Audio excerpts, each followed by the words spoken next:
I'm Dr. Montserrat Andreys. Welcome to Hey Doc Podcast, a space where we chat, laugh, and share stories of Black, Indigenous, and POC healthcare providers. We inspire young folks to become doctors, deepen connection in our community, and dive into the complexities of our stories. This podcast is designed to be listened to, watched, liked, and shared. While you're listening, pop over to Instagram and TikTok to see photos, quotes, and these doctors busting a move. And don't forget to subscribe so you don't miss an episode, and please leave us a review. All right, let's get started. Luvjonez, kick us off with a beat.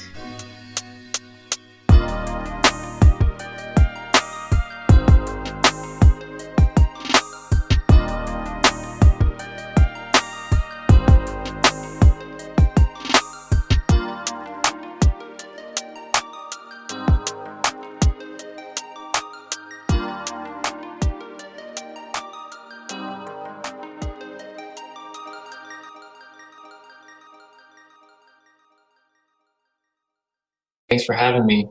Yeah, thanks for being here. I would love to start with you saying your full name. And if there is a difference, if you could say your full name the way your family would say it, or people that love you, and then the way that you say it professionally when you're like introducing yourself at like an event. Got it. Okay. So my name is Hieu Pham. The way that my family calls me, the way it's pronounced in Vietnamese is Hieu Pham. And yeah, I just introduced myself to patients and at events as Hieu. So I just go by just Hieu. Yeah. Just Hieu. Yeah. Well, I go by Dr. Hieu because I'm a little bit younger and I look young, so the doctor kind of is just like the formal professional thing. The first name makes it a little bit more casual. Since I am younger, I do like to keep things casual and more of a friendship type of thing with my patients. So I try to do first name as much as I can. Yeah, I agree. It's interesting that you say that because I had a really hard time with the power dynamic separation of being called doctor whatever. Yeah. At least in Latin American culture, like that really separates you from the people that you're around or working with. Right. Some people really like that, and I was always like, no. Yeah, so I agree. It carries a lot of dynamics. Yeah, I agree. All right. So next, will you please share with us your pronouns and your intersections? So whatever you want those intersections to be. So like where your family is from, you already told us they're Vietnamese, but whether you're able-bodied, gender, sex, and any hobbies. Yeah, so my pronoun is he, right? Is that the question? Mm-hmm. Okay, so he, and I am Vietnamese and Chinese. So my mom is Chinese, my dad's Vietnamese, but they were both born in Vietnam. And how about hobbies? Hobbies. So I actually have been breakdancing since I was 12. So that's a big part of my life. Yeah. How did you get into breakdancing? So both of my brothers do it as well. So my older brother was kind of the first person to do it, then my younger brother, and then I was the last one. So I kind of just followed them, but yeah. And then will you please share with us the type of doctor that you are and what your focus is or things that you like in your profession? So I'm a dentist. I graduated from OHSU in Oregon in 2015. And one of the things that I really enjoy about dentistry is just there's a artistic side to it. So like when a patient comes in, the front tooth is broken, I get the ability to recreate what they had before or improve it, right? So there's an artistic side to it. And even in the back where they maybe are less concerned about the way it looks, if there's a tooth that breaks or if there's an issue where the tooth is worn down, I'm able to rebuild that. So for me, I kind of bring the dance background that I had growing up and I apply it to dentistry. And so that's one thing that I really enjoy about dentistry, just being able to blend both of my passions. Yeah, that's awesome. How did you choose dentistry? Exactly that. So I had no interest until I started to really enjoy science when I was in college. I just really enjoyed like learning how things work in general. And so for me, I was really looking for something, a career that I felt like would blend art and science together. My aunt is actually a dentist, so I kind of just started shadowing her and just getting more experience in the field and seeing what it is. And that's what made me interested in, that's what made me pursue it. So it was really finding a good blend of art and science. Was there like a particular moment where you were like, oh, I am totally doing dentistry? Or was it kind of like a slow growth into it? Um, I would say that there was a slow growth into it. Because in college I chose it, but I was mainly dancing. So I spent a lot of time, like just figuring out how to manage my time wisely through midterms, through finals, through projects, and just planning to go to different events in different states. So every term, that's actually what I did.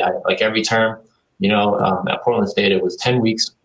I'd get my schedules, I'd get my midterms and my finals and my projects, and I would map out, when could I potentially do an event? And, I would schedule in practices, and it actually really taught me how to manage my time wisely. And the same thing in dental school too. So it was definitely, that's a very good question for me, actually, because to me, it was a definite slow growth as far as the passion goes. Like I didn't love dentistry as a freshman in college, and I didn't love dentistry as a first year in dental school, but towards the time that I graduated, that's when I started to love dentistry. Yeah. So I'm super curious about how you decided to intermix dance while you were studying, because the way that I tried to hack it was that I got my degree in dance and I did all of my electives as my sciences because I didn't trust that I would have the discipline that you did. Like, I'm super excited to know that you were able to do that. Were there times where you felt like you should stop dancing, or was it kind of pretty clear that you were going to keep going? 100%. Yeah, there was definitely times that I had to slow down on dancing, and there was definitely times that I had to focus on school. It was kind of just like a teeter-totter of balance. It was difficult because there were some times when I was like just questioning, like especially first year in dental school. That's when I really questioned, like, is this really what I want to do? Because it was crazy. It was just crazy, like the amount of work and the amount of mental capacity you needed to like survive.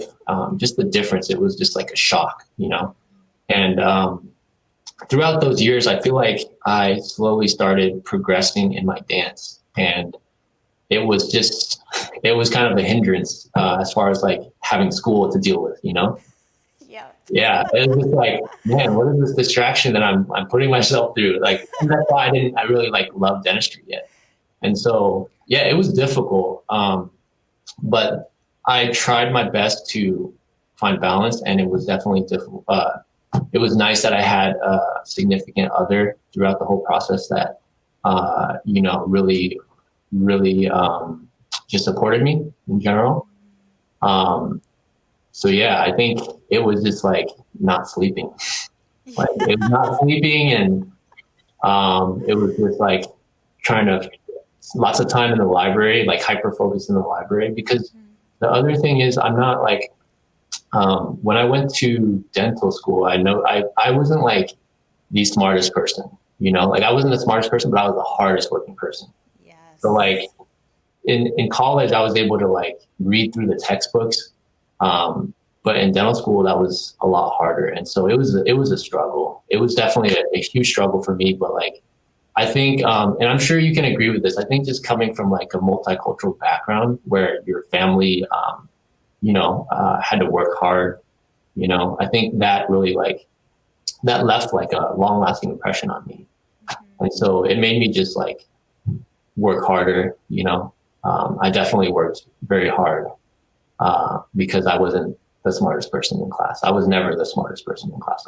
I would say that I would have to work at least twice as hard as everyone else. So yeah, totally. yeah. I don't know if that answered your question. I kind of just started rambling. It absolutely does. And actually it touched on so many I was like, oh my gosh, like trying to keep my fingers in order. I'm like, go back to that, go back to that, go back to that. One of the things I think that I also experienced was the shock of that first term in chiropractic school. And it sounds a little bit ridiculous, but I felt like what I needed to learn that term was like, could I take a shower every day? Yeah. Would I get adequate meals? Yeah. Like, did I brush my teeth? Like it reduced me to such question of basics. Yeah. What was your first term like? It sounds exactly like how your first term was, like just trying to survive, I just remembered like it was just so different because I had to like kind of adapt to not having time. Mm-hmm. Like I feel like time is so valuable, like every year of every like moments, like through college and through dental school and after, I feel like time is the most valuable thing.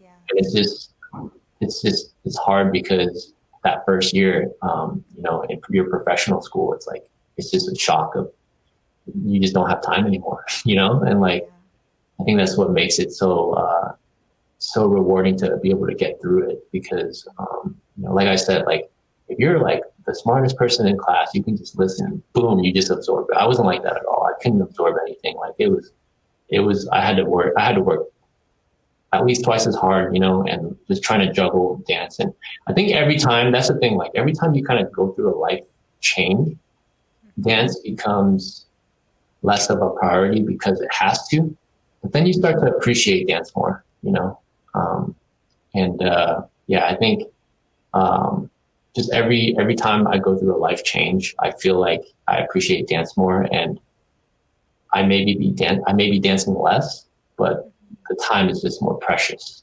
Yeah. I don't know if you know, but I don't know if like this is all like okay for me to just kind of start talking like this, but yeah. But I recently just had a kid too. Like the baby was 12 weeks now, and so that was the last big life change for me. And so, wow. Congratulations! Yeah, thank you. Daddy Hieu, Dr. Hieu. Yep, exactly. Exactly.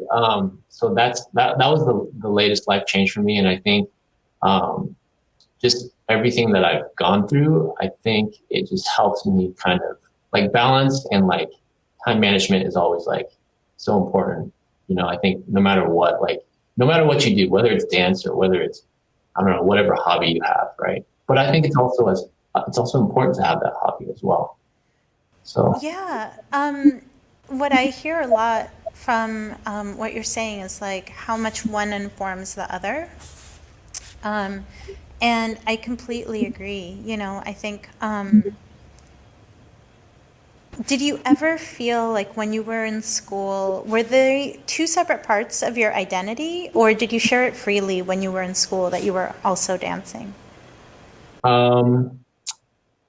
Which do you mean, like college or like dental school? I guess either. Yeah. Yeah, I definitely felt like I had two identities. Yeah, I felt like because I would have the dance community, and I would have my dance friends, and I would have people that I practice with, and then I would have my school community. I would have like my fellow colleagues, classmates, students, and I would study with them, and I would go through everything with them, and I would like talk to them about issues that I had, or like questions, or like we'd have like study groups, So I definitely grew up throughout high school, college, and dental school with two identities.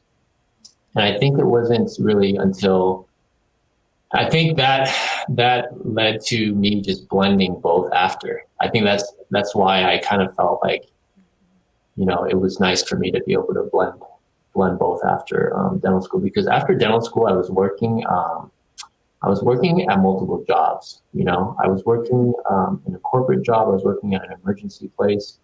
I worked for my aunt for a little bit.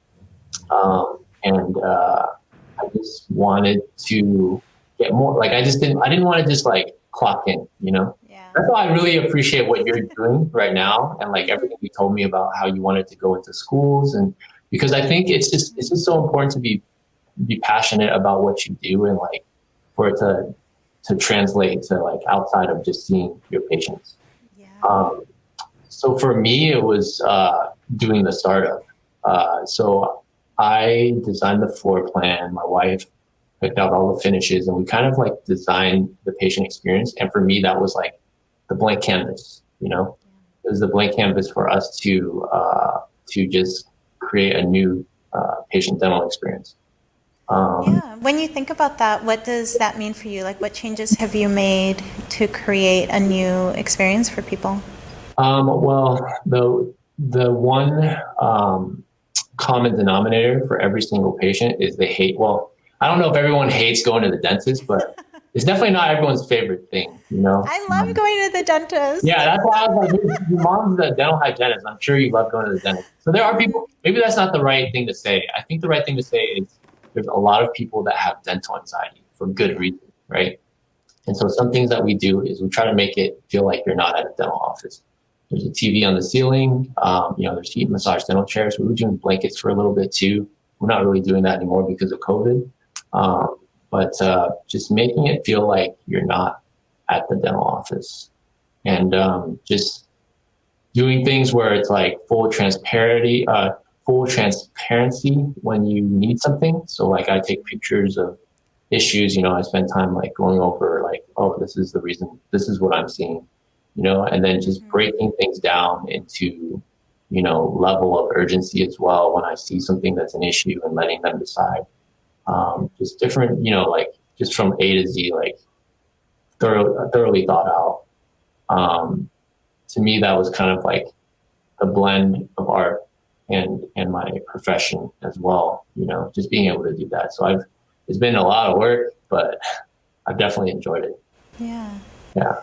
It's interesting that you say that, because I agree. Like, there's these kind of additional steps that we can take that really help people be fully informed and have full agency in the decisions that they're making for their health and for their body. And sometimes I think, that saying that like a master can make a very complicated subject understandable to like a child, right? And I think about that a lot with patients. I'm like, if they're not understanding something, it's because I'm not doing a job of explaining the background of things just enough for them to realize how I've arrived to something. Definitely. Have you ever had to have those conversations with patients in any of the other languages you speak? Yes, I have. How's that been for you? My Vietnamese has gotten better. Yeah. So like, it's hard. It's really hard because, I didn't grow up like I can speak it, but I'm not like, it's not like everyday conversation for me, Yeah. Like I How do grew you up. say incisor in Vietnamese? I don't know. Right? I don't It's know. like, ah. Yeah. So, I've learned how to like explain basic things along the way. What's nice is I have a hygienist that is Vietnamese that speaks better Vietnamese than me. So that kind of helps. I just let her translate for me sometimes, but I also try, like I like trying, even though like I can't like thoroughly, like I speak a little bit of Spanish. And so when I have somebody that like doesn't speak English that well, I try, Yeah. like even if it's just like, oh, can you open, can you close, bite down, like those type of things. Mm-hmm. See you at your next appointment. It makes such a huge difference. Yeah. Yeah. I know it's really humbling for me as well, because even though I grew up in Mexico City, very similar to what you're saying, my Spanish is familial Spanish, right? Yes, it's like go to that's the word. and like order a sandwich Spanish. Yeah. I'm not, one of the first things that I had to try to translate was hamstring. And I was like, Yeah. okay. Google Translate. actually don't know. Yeah. And it's super humbling, and at the same time, I have found that people have been really gracious, and they'll roll with me trying to figure out how to stumble through certain things, and then teach me words, and I'm super grateful for that. Yeah. Definitely. But yeah, because I can get along just fine in general, but you start getting into medical terminology, and it's especially on the fly, because if we were doing it every single day, we would probably get a lot better at it. But the 3 times a year that I'm doing Yes. visits in Spanish only, I'm like, Yeah. oh, this is going to be really humbling. Yeah. I agree. Yeah. Definitely. It's tough, like, because yeah, for me, like, I really just spoke Vietnamese to my parents and like my family. And so even going back to Vietnam, like, it helps me improve my Vietnamese, you know. And so and I've gone back a few times, but yeah, it's just yeah. So I think it's definitely something that's important to be able to do, but it's tough. It's definitely tough. Yeah, Yeah. for sure. Um, so you mentioned earlier that your aunt is also a dentist. Are Yes. there any other doctors in your family? Just her. Yeah, just her, and it's my aunt-in-law. So, but yeah, just her. I can't think of anybody. I think it's just her. Yeah. Yeah. How do you feel in your community when you have to say that you're a doctor, or people find out that you're a doctor? Um, Kind of makes me uncomfortable, to be honest with you. I think I still kind of want to just, even like when I talk to like the labs that I have to communicate with, or like just like vendors in general, like I don't really like being called Dr. Pham, like just call me Hieu. I Yeah. still like don't like I don't know. It's like what we were talking about earlier. I know that there's some people that they like. It's that separation that I don't really like. You know, um, I don't know. I'll work as hard as I can to provide the best care that I can, but I like to think of myself as like as a friend as much as I can to the patients that I see, and so yeah, sometimes I get a little bit uncomfortable just with the title. It's just not something I've ever really preferred, if that makes sense. And Absolutely. even when someone like my wife always like makes fun of me, but like when I have to tell someone I'm a dentist, I feel a little uncomfortable, like yeah.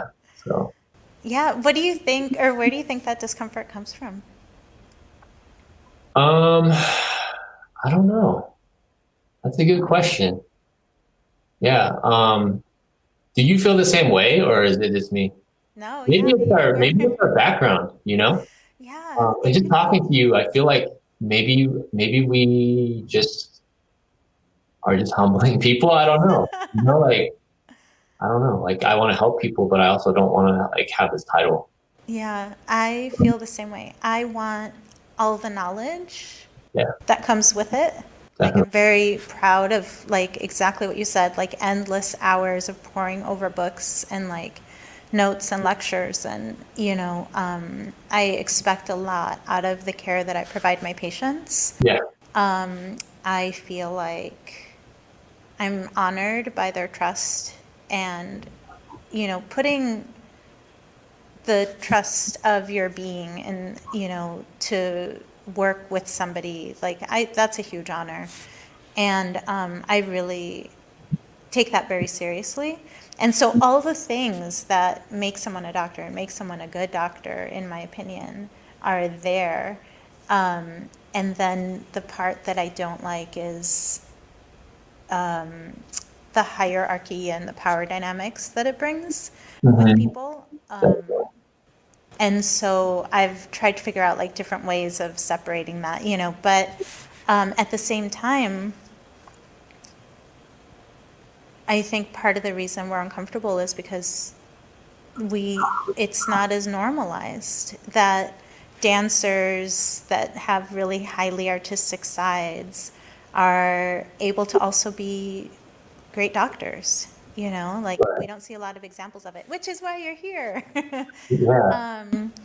And I keep remembering one of my best friend's husbands told me, you need to tell people you're a doctor because people need to see you for who you are. Mm. And I was like, ooh, but I think for me, like immediately it's like, well, but will that get infected by whatever they feel it means to be a doctor, and will they separate themselves from me at that point because of it, or not be comfortable being there themselves or whatever. Right. And the dance company that I danced with in New Mexico, I would say, gosh, so many of those dancers went on to become lawyers and PhDs and masters in education, and like really well-educated people besides being dancers. And there's something about when we come back together and we're just each other, we're not our professional selves. We're the core of who we really are, especially as artists. I know we all feel the most comfortable in that setting. Yeah. And this is actually like, it's nice that you bring that up, because I've always felt that anybody that does any type of dance, they have like that strong work ethic. It's not like, you can't just wake up and say, hey, I'm going to just spend 5 minutes dancing today and I'm going to be good. You have to dedicate time, right? Like you have to. And like that time that you dedicate, that passion, like, and you have to be passionate, right? Like no dancer is not and no good dancer is not passionate about what they do, right? Yeah. And so to me, I've always felt that like, if you're a dancer, if you're a true, like, I don't want to say like true dancer, but like if you like really like passionate about your dance and like you work hard at it, you can apply that to anything, literally anything. Exactly what you said, like PhDs, lawyers, like you can apply it to any field. And if you apply that same passion, and obviously the important part is making sure you apply it to something you're passionate about, right? Mm-hmm. And that's the beauty of it, because I also feel like a dancer, somebody that has like poured everything into their dance, isn't going to choose something they're not happy about, because dance makes you happy, right? So I think anybody that's a dancer can apply themselves in any field and be successful. Mm-hmm. Yeah, because it's just like, it's the hardest, like, it just requires so much like passion and like strong work ethic, and you're your own coach too. That's the other thing. Most of the time you're your own coach. It's not like like football or basketball. Not to downplay that, but like they have I played basketball for a little bit in high school, and it's way more structured to me, like, and so I think dance is a little bit more independent, which requires more effort. So I agree. When somebody tells me that they're a dancer, I feel like there's a bullet point of things that I know about them and the kind of things that I can expect, and work ethic is definitely on the top of that list. Work ethic and discipline, they're just givens with the demands of what we know, similar with musicians, because they're also another group that has to really put in like countless hours and you just have to decide that that's what you're going to do. Right. Yeah, I agree. All right, let me peek in here. Oh, you know what I didn't ask you? What were your favorite study snacks? Yeah, so the one thing that I still love is Sour Patch Kids. I don't know if that's considered snacks, but that's something that I always ate. Yeah, it was like I actually have a huge bag right now that my wife bought me that's in my office, and I'll just eat some in between patients. And so that was always that was the first thing that came to mind when you asked about study snacks. It kept me going. Right. Yeah. I'm like, I know. I'm probably gonna look for Sour Patch Kid at the end of the day. Yeah, it's my thing. Like for everything, for movies, for studying. Right now, just Sour Patch Kids is my thing. Nice. What about drinks? Do you have any favorite drinks? I can't think of anything right now. Yeah, I can't think of anything. Really, just Sour Patch Kids. Just Sour Patch Kids and Yeah, more yeah, to make Sour Patch Kid Kool-Aid. yeah, exactly. And what kind of music did you listen to when you were studying? So even now, like I'm really big on like R&B, like alternative R&B, you know. Um, I don't know why, but I just really like R&B music. Like, I mean, like with breaking, like I listen to breaks too. But I've always liked R&B, and so my Spotify playlist is always just like random like new R&B songs that I've discovered. So yeah. Um, was music helpful when you were studying, or did it make you want to dance? It definitely made me want to dance, but I think it also helped me focus too. Yeah, so I think music was always helpful for me. Yeah, Yeah, for sure. I agree. yeah.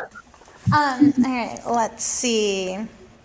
Oh, if you think about all of your intersections as your culture, right? So all of the parts of you, what's your favorite thing about your culture?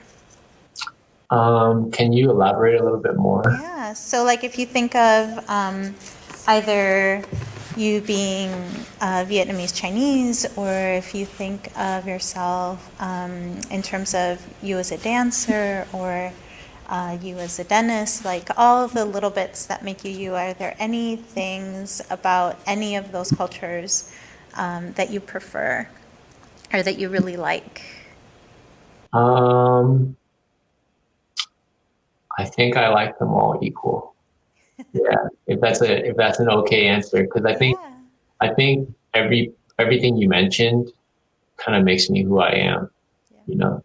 And so like you can't remove one or heighten a different one because it'll be a different person. If that makes sense. Yeah. Like I can't just be a dentist without dance because of the way I approach dentistry. It's kind of related to how I grew up dancing.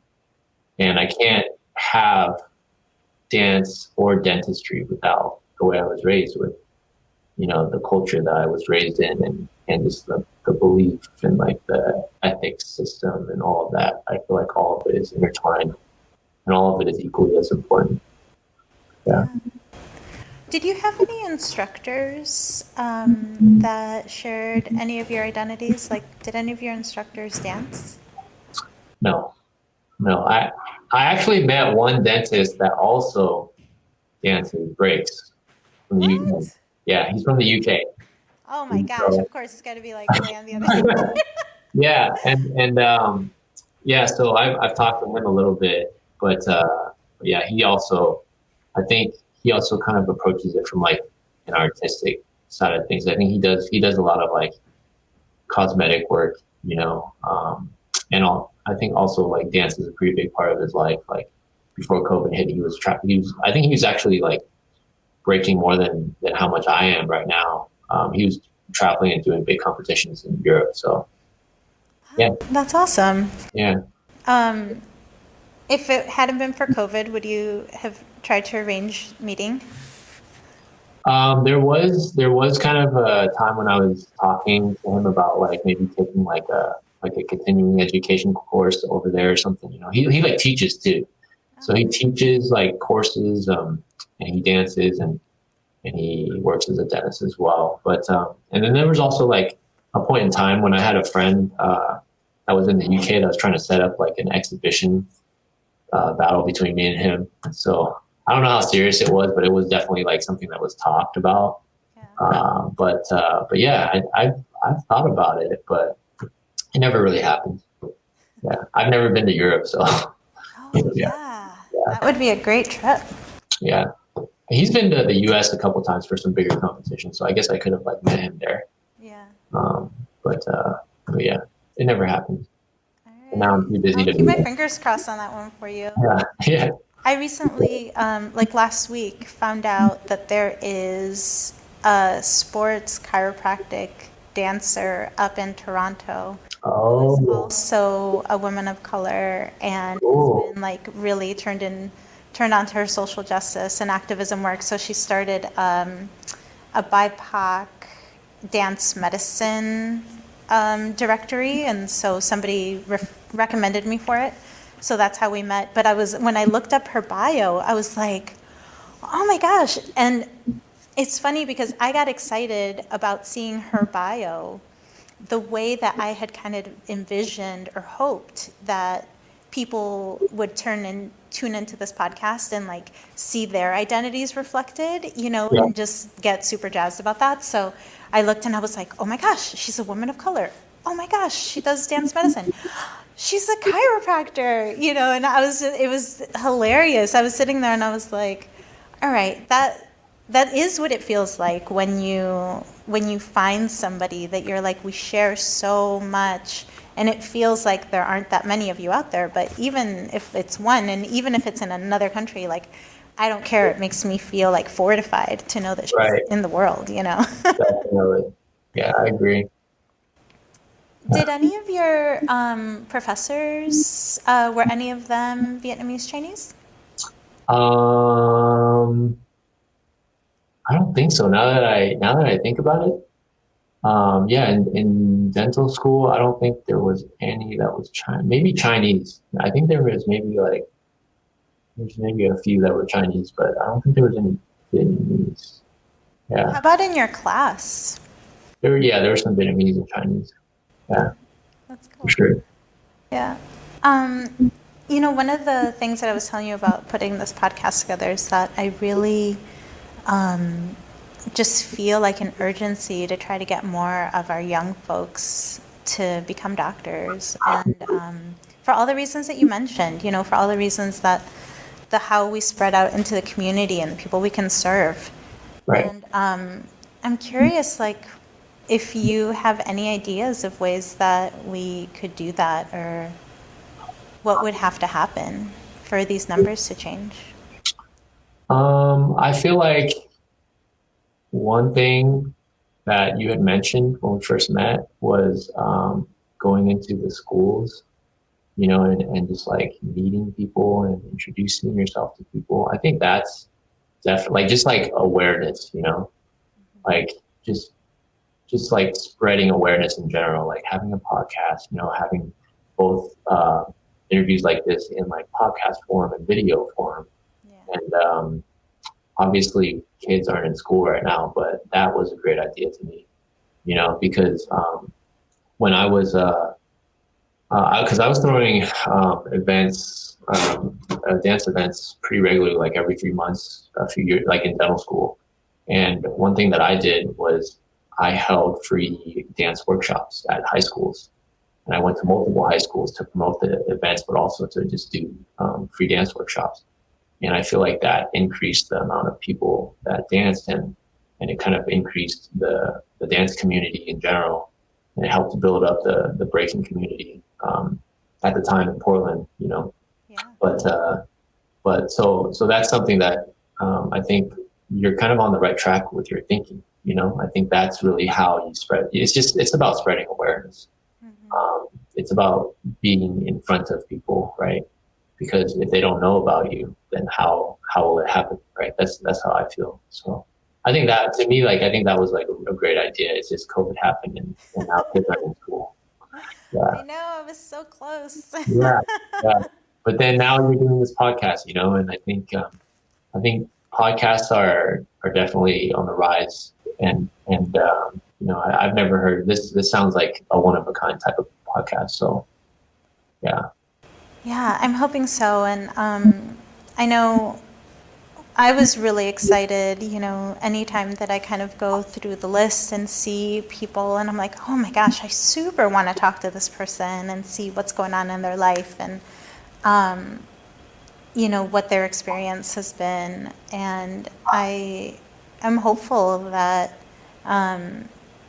it just helps to unite us, even though, especially as professionals, we tend to be really in a room with patients all day, right? And so we're not really in a huge position to especially right now with COVID-19, to be in the same spaces and be able to chat and mingle and, and especially because all of us have kind of like our hobbies or interests outside, I don't know when I would venture into a cipher because it would be really bad. Although, oh my gosh, one of the directors of a dance company in New Mexico in Albuquerque, he did a battle once with a breakdancer, and so it was flamenco against breakdancing. That's cool. It was rad, I have to say. Awesome. Yeah, so I mean, I guess it is possible, but but yeah, the odds that we would kind of see each other outside of an intentional space, are slim. Like, right, you have a family that you're being attentive to now, plus like all of the needs of your practice. I'm curious though, in your practice, how did you learn to hire? What are the things that you've learned about hiring people? It's the worst part. I hate hiring. I hate interviews. It's definitely the hardest part. Yeah. So I just, like everything, I kind of just, I have like a network of, like, I have like a community of dentists that I ask questions now, like people that kind of came before me. And not just like with hiring, but with everything, even clinical stuff. Mm-hmm. And so that was how I did it. Whether or not I did it successfully, I think it's hard. I think it's a lot of effort and energy to hire and interview and like review resumes and all of that. I feel like we've been pretty fortunate with the people we've hired. But it's really like mentally draining. I kind of develop, like, I try to like do interviews the exact same way every time, but yeah, it's a lot of work, and I think it's just using resources to figure out what needs to be done and how to go about it. But yeah, it's tough. It's one of the hardest parts, I think. Yeah. What actually is nice is a lot of the people we've hired is like recommendations from other people. Oh, like, nice. Yeah. So like our first hire was a recommendation from like a high school friend of mine. The most recent hire that we had was actually like somebody I went to elementary school with. What? Yeah. Yeah. So That's like, so cool. Yeah. So I feel like, one thing that's unique about our office is it's very, social media based, and we're a pretty young office in general, compared to other dental offices. And so, the most success we've had with hiring is from announcing on social media that we're hiring. So yeah, I think some people might think it's like a negative thing that I'm hiring somebody I went to school with in middle school, but it's worked out okay so far. And it kind of helps keep us like as a tight knit family too, that we kind of all know each other. My hygienist, I went to high school with. Yes. So yeah, she was in the same year as my wife.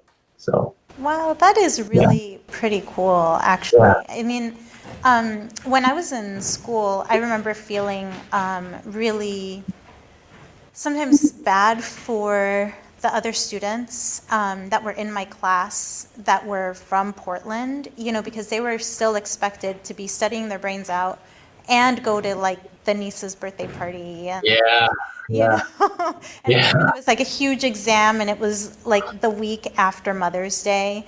And I was like, thank God I don't have to, ask my mom if I could not go to dinner or something like that, because I know they were having a really hard time with that. And but on the other hand, then to be practicing in a place that you're so familiar with, and to have the benefit of, having people that really know you so that they can kind of trickle into your practice. That's actually really cool.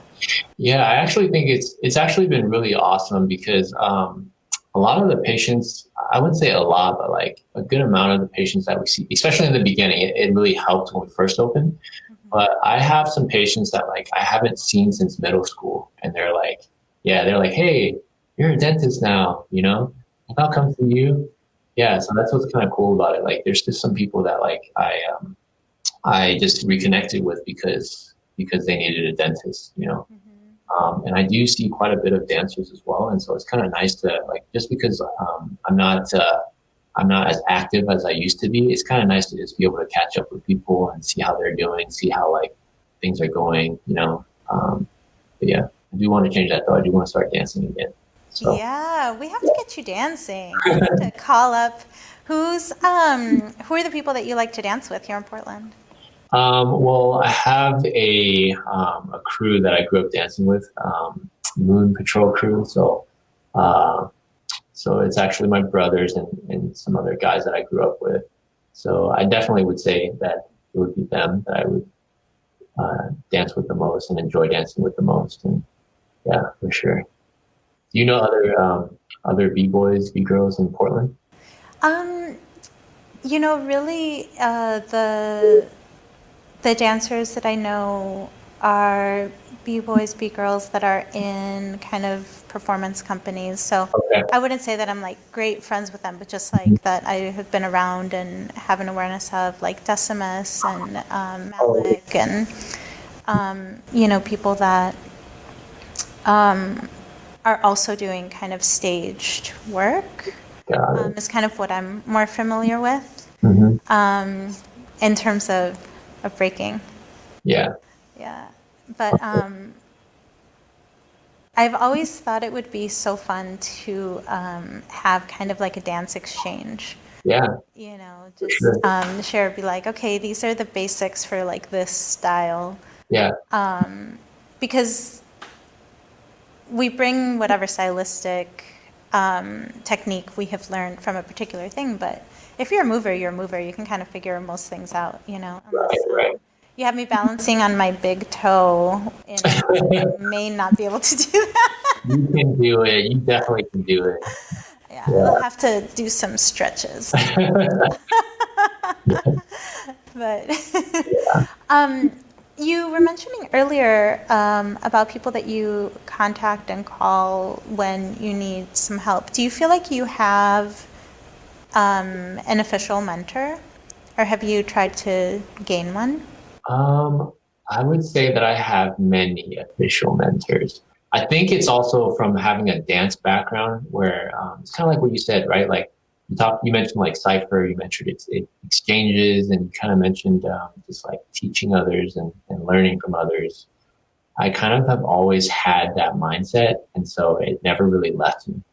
And so like I'm constantly like, how do I do this a little bit like in a better way or, like things like that. And then I'll reach out to people and ask them how they do it, not just clinically, but like everything, like hiring, like things like that.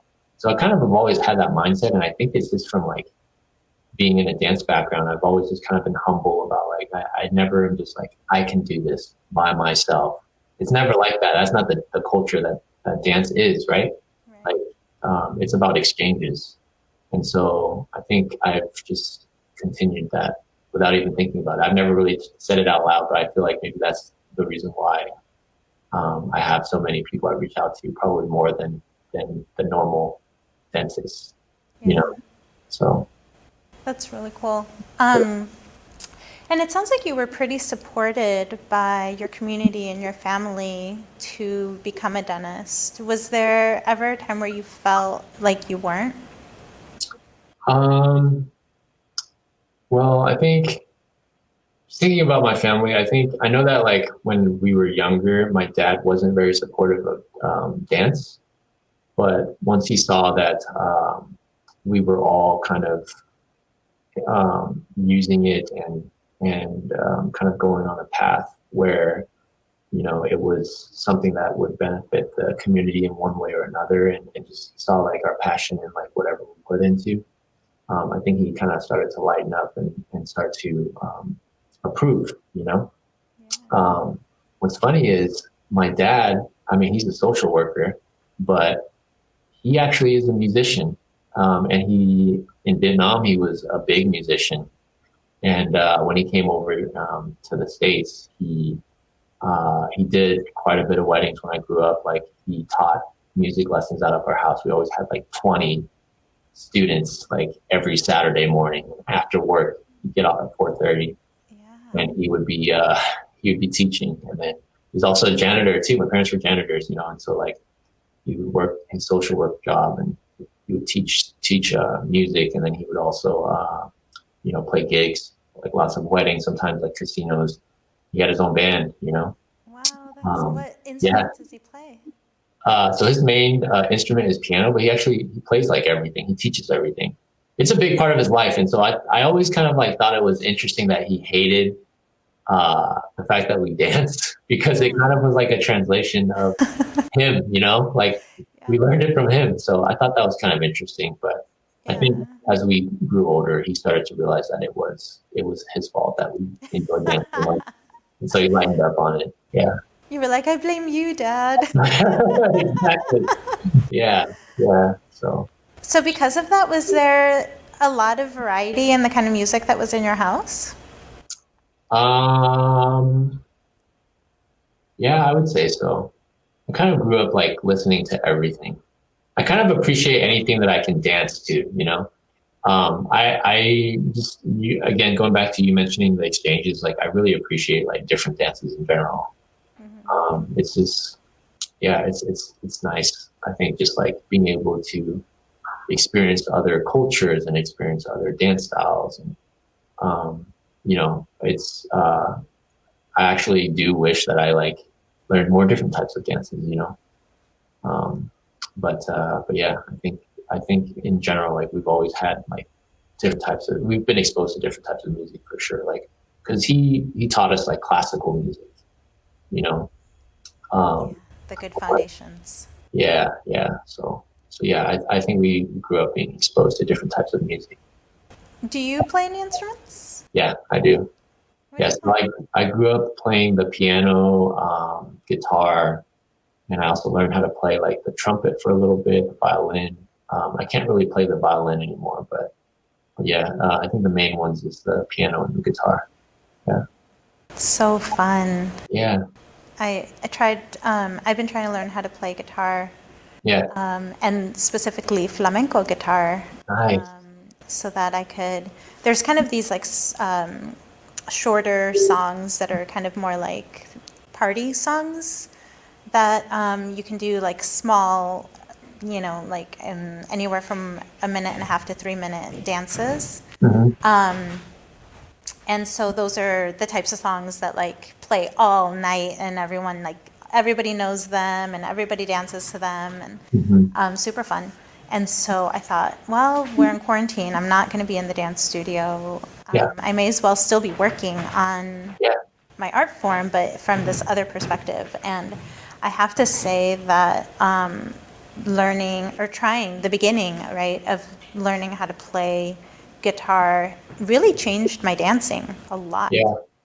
Oh, that's awesome. Yeah, and I was just like, wow, I kind of wish I'd done that sooner. But it was cool to see the effect. Yeah. That's what's cool about dance. I think you bring your life experiences into it, right? Have you been dancing? I know that you mentioned you're not in the studio right now. Are you dancing at home? No, I live in a third floor apartment. Okay. And actually, the guy that lives below me, he and his partner, he's from Spain, and so he knows that I dance flamenco. He's really excited about it. He actually plays flamenco guitar too. What are the odds? Cool. And so they're actually pretty understanding. So there's one class that I try to take, but I take it on a rubber mat with no shoes on, which is like the most unflamenco thing you could do. And so, but I do it just to like keep my mind and body in it. Definitely. But I was actually asked to do 2 concerts this summer, and because of all the social distance, it needed to just be me and our musical director. And so they were solos. So this summer I did the most solos I'd ever done, like probably in my whole dance career. Wow. Because of the demands of COVID. Yeah. And so that was really interesting, but I had to take like a piece of wood out to Laurelhurst Park to be able to practice the footwork. I was like trying to get as far away from like really annoying somebody. But it was, a little awkward. I was like near the duck pond at like 5 in the evening with entire Laurelhurst community like hanging out at the park. Yeah. And, me with my headphones on, like trying to go over choreography. Right. And so, I was really missing the dance studio Hmm.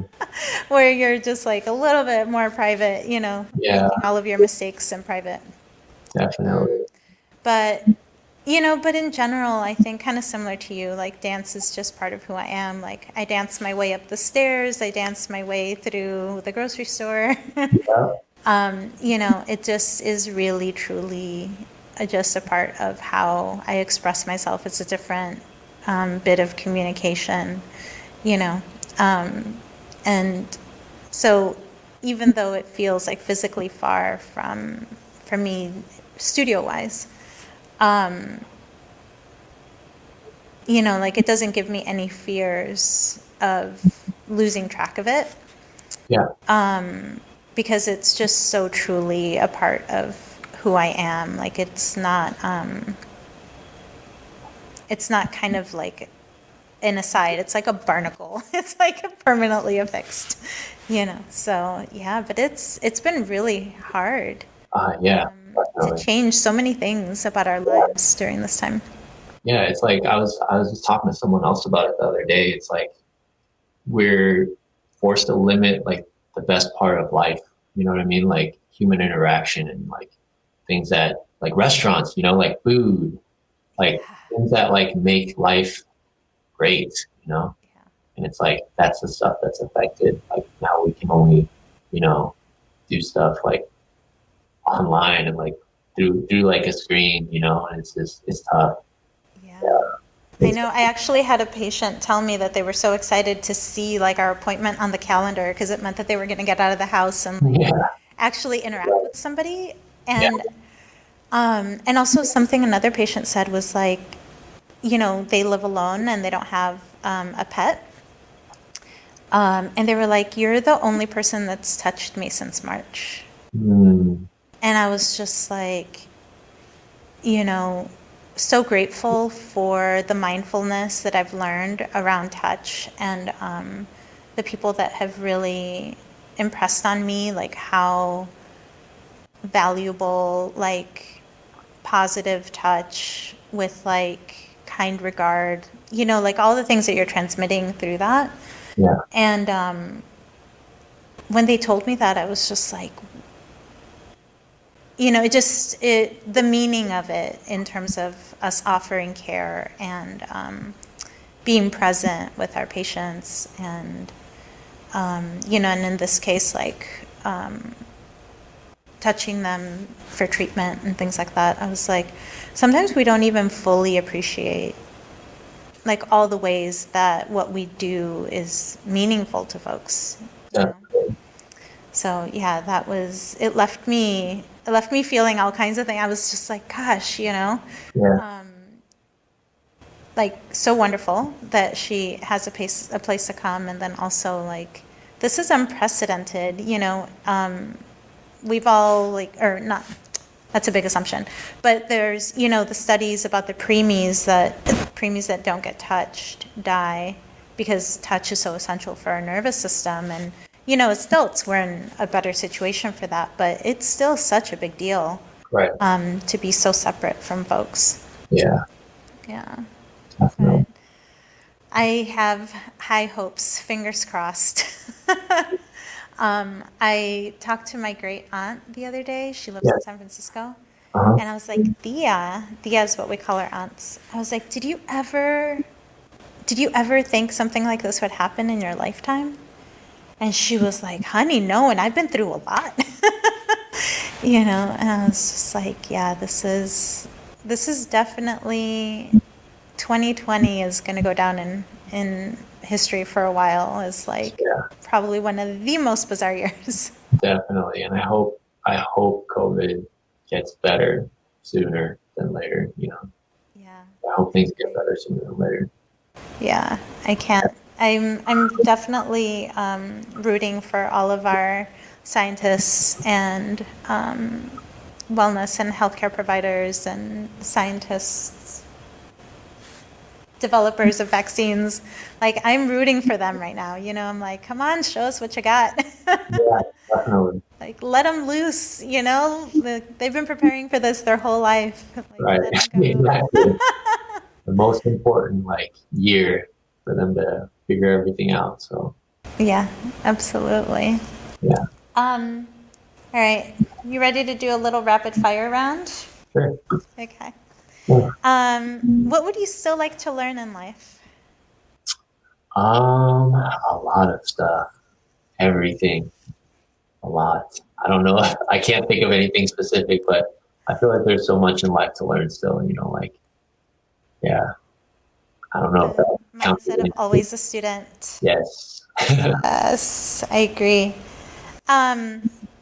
If you hadn't become a doctor, what do you think you would be doing right now? I thought about being like a school counselor, like a counselor of some kind. Yeah. Or I actually really like design too. So maybe like graphic design or, just some sort of design. Yeah. Some sort of art. Uh-huh. Yes, I do. What brings you joy? Smiling babies right now. Yeah. Smiling babies. Oh my gosh. Yeah. Congratulations Thank on you. daddyhood. Yeah. It's been awesome. Oh my gosh, well, Hugh, I cannot thank you enough for coming on and chatting and sharing your story and really just allowing us to have this moment of shared time. Time is so valuable right now. Definitely. I really appreciate it. Yeah, thanks for having me. It's been awesome, and I really appreciated you even thinking of me. So thanks for having me on your podcast. So Yeah, thank you. yeah, We'll see you soon. see you soon. Bye. Bye. All right, everyone, that's our show for today. Please follow us on Instagram and TikTok. And if this episode hit home for you, let us know. We would love to hear how these stories reach you. Hey Doc Podcast is recorded at the Portland Center Stage digital streaming studio with the AV engineering, logo design, website, theme music, and editing all done by the incomparable Jonas Angelette and invaluable technical savvy of Katie Wen and Greg Lee. Instagram and TikTok management is brought to you by the fantabulous Jen Thompson. And if you want to see the faces of these BIPOC docs, you can watch the podcast on Hey Doc Podcast website, and you can listen on all of your favorite podcast streaming sources. Check out our fun posts of your favorite BIPOC docs on the Instagram page and watch them bust a move on TikTok. Thank you for every listen, share, like, and emoji. I am super grateful to all of you that tune in to listen and to all the wonderful docs that come share their stories. See you next time, friends.